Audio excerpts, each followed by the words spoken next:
Да? Доставка парфюмерия. Açıp atalım.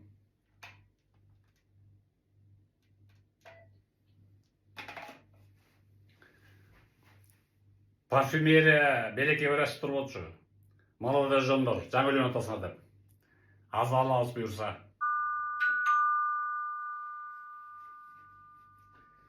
Так, доставка парфюмериябы? Açıp atам.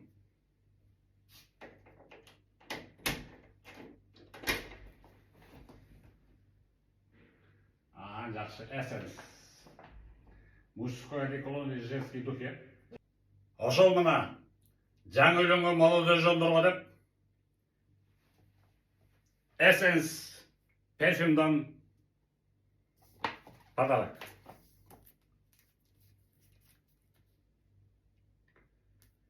Мужской окшойт. Мунусу женский окшойт. Так, азыр распаковка чек болот.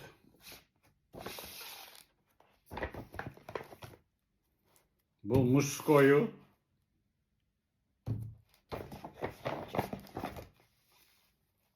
Бул женский.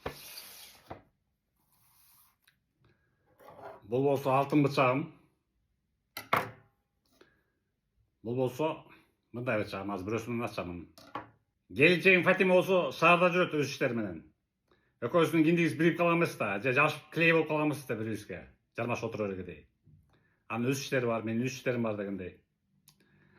Антан женскийди алып коебуз. Кечинде өзү распаковка чек кылат, ачат, чалсам телефондон ушундай айтты. Инстаграмда Фатима Каныбекова деп регистрация болгон. Ошондон таап аласыңар видеосун. Ал эми мен азыр болсо мужскойду ачамын. Мужскойду азыр распаковка. Так, ошол берекеге келген беректен мунас үчүн мужскойду ачам азыр. Чех Republic, город Брно дейт. Эсенс, фирма Эсенс. Мына үчүн алтын бычагым. Жана кара бычагым да бар. Кайсысын ачсам экен? Алтын менен ачайын, э? Бисмиллах.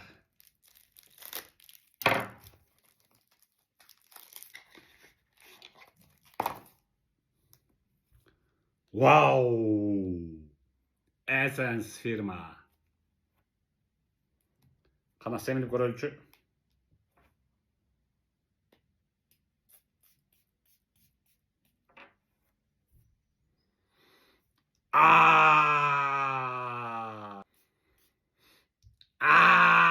Абдан мыкты мужской одеколон экен. Бир семисең бир 5 күн жүрөсүң го. Мужественный запах. Жакшы. Мындай атырларды заказ бериш үчүн 2,5 миң сомдон өйдө турат. Өйдө турат да. Алдында описание жазылуу, бул видеонун астында. Айназик Топ Эсенс деген фирма. Айназик деген ошол жаш келин 26 жаштагы. Ипи кылып ачып атыптыр. Акчабыз жетпейт деген кыз келиндерге, эркектерге подрасрочку да берет, доставкасы бекер. Ал эми TikTok, Instagramдагы страницалар мына бүт алдындагы могу страницалар турат, подпискаларга жазылгыла, катталгыла, заказ бердиле. Айназик Топ Эсенс.